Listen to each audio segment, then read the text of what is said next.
kits and giggles and stuff like that. And yeah, just whenever you guys are finished, just.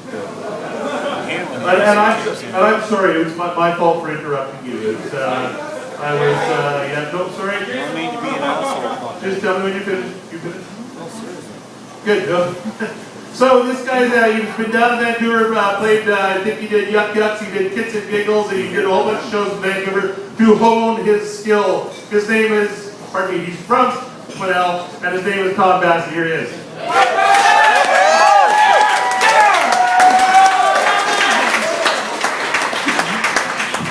Ladies and gentlemen, give it up for Mr. Mike McGuire. Like he says, I'm from a little town down the road in Quinnell. It's a little redneck town. Not much a lot for the young guys to do, so they like to drink and fight. And they're pretty damn good at both of them. If you walk into a bar in Quinnell, you keep your head on a swivel, because, well, let's face it, the sucker punch was named after the guy that caught it. We got two bars side by side, and the back doors go onto a back alley in the parking lot. You know what happens out there. The boys don't need an octagon to get it on them. So there's so many people going out to watch fights and be in fights that they end up setting a hot dog stand up in the summertime. That's right. No shit. That's a pretty good deal. Dinner and a show for $5, you're not going to find that in the city. Yeah. So I come from a redneck atmosphere, right? So I started going down to Vancouver to do shows, and man, they got some different people down there. They got a lot of gay people down there. Now, don't get me wrong, I don't want to hate nobody and I don't want to hurt nobody. I'm okay with it. You know, I'm getting better at it. Hell, I'm such a homophobe, I eat hot dogs from the middle. But I'm trying to adapt. I'm trying to adapt a little bit, you know, accept it. Because when I do a show in Kitsilano, half the crowd is gay, so you got to figure it out. So I'm getting better, you know, like you two guys hold hands under the table, I'm cool with that. Yeah. But I did a show in this bar, and I met this old comic. We had a good time together, you know. We went outside. People was out of time. Want to smoke a joint? Yeah, this guy's cool. He's like in his 60s. So we went to this bar that I know, the Parrot, the two Parrots, up on Granville Street. Smoking joint, and went in there. And he's telling me that he used to be a nurse. And then he belongs to the Compassion Club, and they give medical marijuana to cancer patients. Like, that's a cool guy. Then he looks at me and says, some of the guys can't smoke it, so they got to take it in a pill. You get this little THC pill. Really clean. You want one? Well, this ain't the 70s anymore. You don't take something somebody gives you in a bar, right? But I took one and put it in my wallet. You know, if I'm on camping or something, I might give this a try, right? He says, you're not going to take it now? I said, no, I got a good fuzz going. I don't need it. So he says, you know what, I'm going to do some shows down to this place in the West End. I'm going to go down and see the owner. You want to come down with me? I said, well, okay, you know, you got to meet people. So we get in a cab and we go, and he looks at me and says, you know, there might be some gay people here. I go, oh. Okay, is this going to be like a bunch of people and a few gay people scattered in there, or are you taking me to a gay bar? I said, no, it's nothing like that. And just, you know, cool people there, right? Yeah, we walk in this place. Well, there's lots of makeup and a few dresses, but there ain't no guys in this place, right? And I've been drinking, so I got to go to the can. So I said, where's the cans here? So he points down to the end. I walk down there, and there's a sign that says men and women. Everybody's allowed in this can, right? I walk in, there's no urinals. Well, that's okay. I didn't want to play show and tell anyway. There's a bunch of stalls. I open up this stall. This thing's big enough to square dance in. It's got dim lights, mood music, and the scent of lilac, for Christ's sakes. I close the door behind me, and I have a quick piss, and I get the hell out of there. I feel myself quickening up my pace as I'm walking through the bar. I might even want to say now, I now know how a woman in a short dress feels when she's walking by a construction site.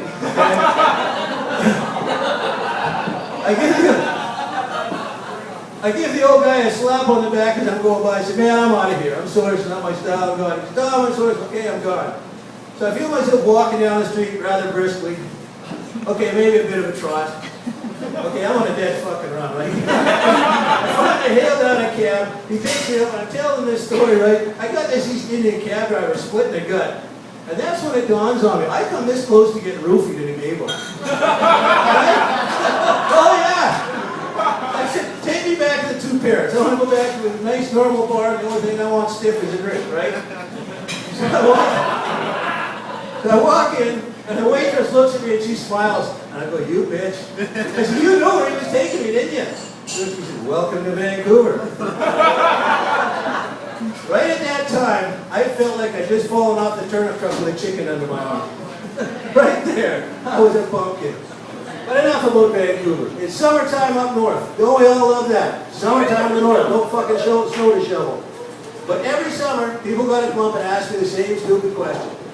So I give them the same rude answer.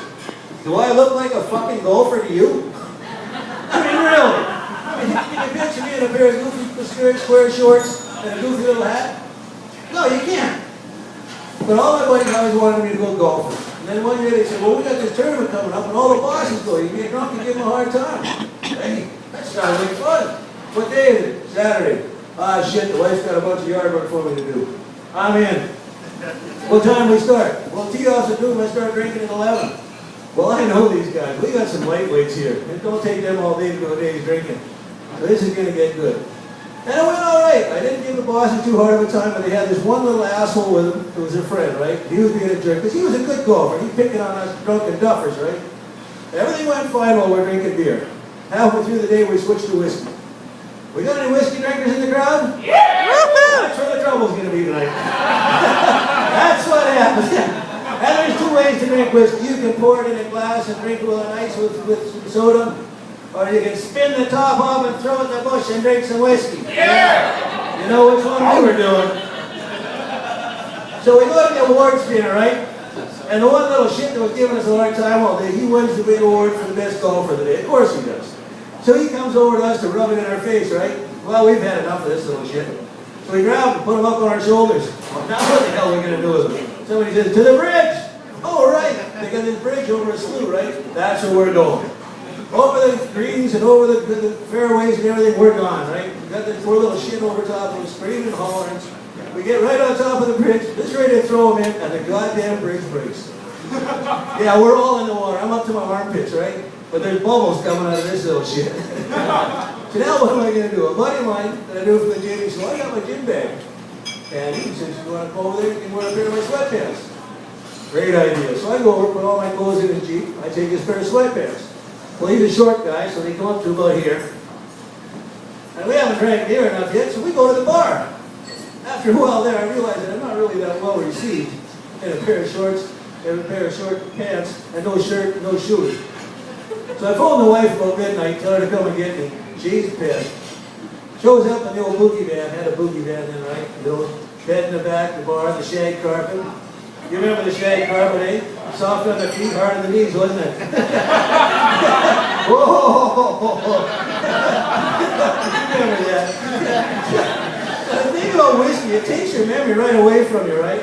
So I wake up a few hours later, what the heck? Hey, I'm in my van. How cool is that? Things are working. I open the door, shit, I'm at home. It don't get better than that. Things are working good. I walk in the house, it's about 3 in the morning, the wife's sitting up with this glare on her face. What's up? She said, I got a few questions for you. Yeah, what? To start with, whose pants you got on? Oh, shit. I had no idea. I got another question for you. Where's your damn clothes? Shit, you stumped me on that one, too. What? I was in big shit. So I made a big decision right there and then that day to probably save my marriage. Yeah, I quit golfing. Now, you guys have probably been in that situation before where you got to phone the wife at 4 in the morning, you've been drinking way too late, you go, ah, shit, you got to make that call, honey. Here's what I did one time. I phoned her up and I said, listen, honey, don't pay the ransom. I escaped. Yeah, shit, it didn't even work once. Has anybody got tattoos in here tonight? Any tattoos? Yeah! Pretty girls. All the pretty girls got tattoos. I used to think the tattoos were just for big tough guys, you know? Then I thought, what the hell? I wanted one too. So you start getting tattoos and you get another one, another one, another one. I got them all over me. So I'm drinking one night with this buddy of mine that's a tattoo artist. He says, come on, Tom, I want to put a tattoo on you. I said, man, I got enough already. He said, come on, there's got to be something you want. I had a flash. I said, remember old Foghorn Leghorn, the rooster out Bugs Bunny?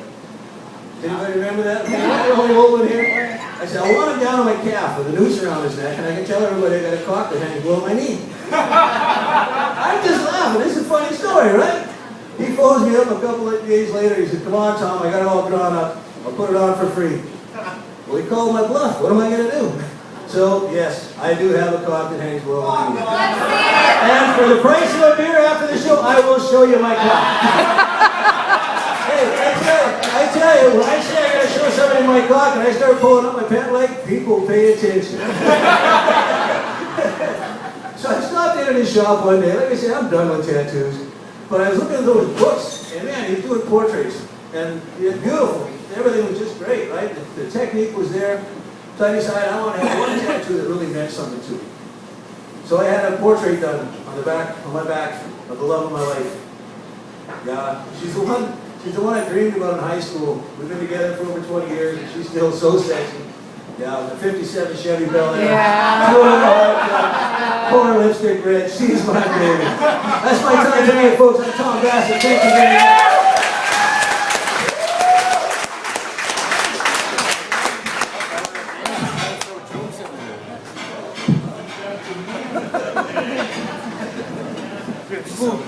We planned that. I do too. Like we didn't have technical difficulties already. Here, remember up here, sweetheart.